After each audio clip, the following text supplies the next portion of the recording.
Hello everyone, it's none other than Goldie Gardening, and I'm back at you today with a lovely video on how to propagate Mandevilla from seed.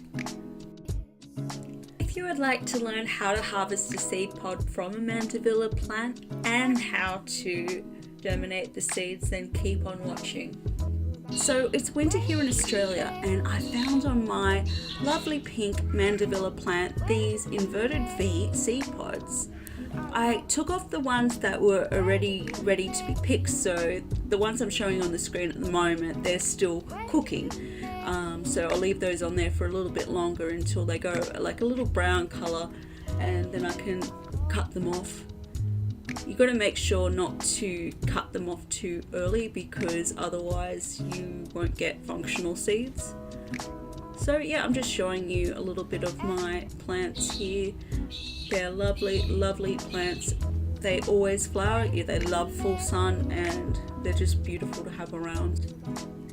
Once you've harvested your seed pods, you can go ahead and place them into a bowl, and now you're ready to start planting.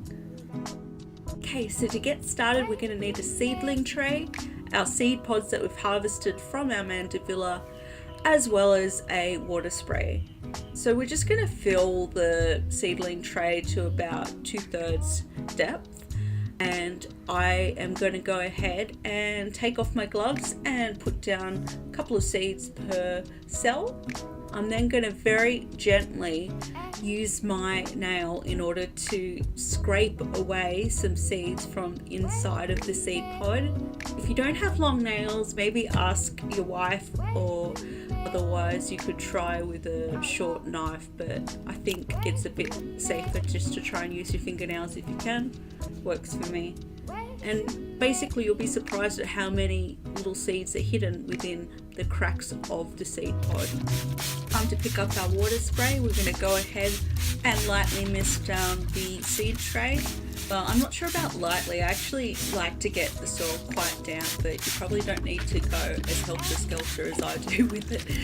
Just a little bit goes a long way. Now I'm just picking up my, well, it's not seed raising mix, because honestly I was out of seed raising mix, so I just substituted with some potting mix.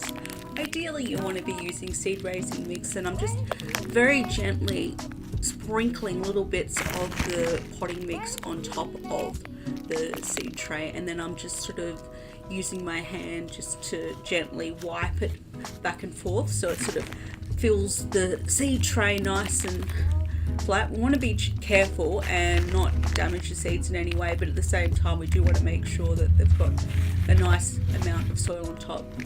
So it's just a few centimeters of soil really that we're packing on top of the seedlings, or soon to be seedlings. And after we've finished packing down the soil on top, we're going to go ahead and spray just a little bit more, or maybe a little bit more than a little bit. Watch me spray. A bit aggressive with the water spraying, but yeah, you get the idea. Just make sure they're nice and damp, and you don't need to go quite as strong as I have with it.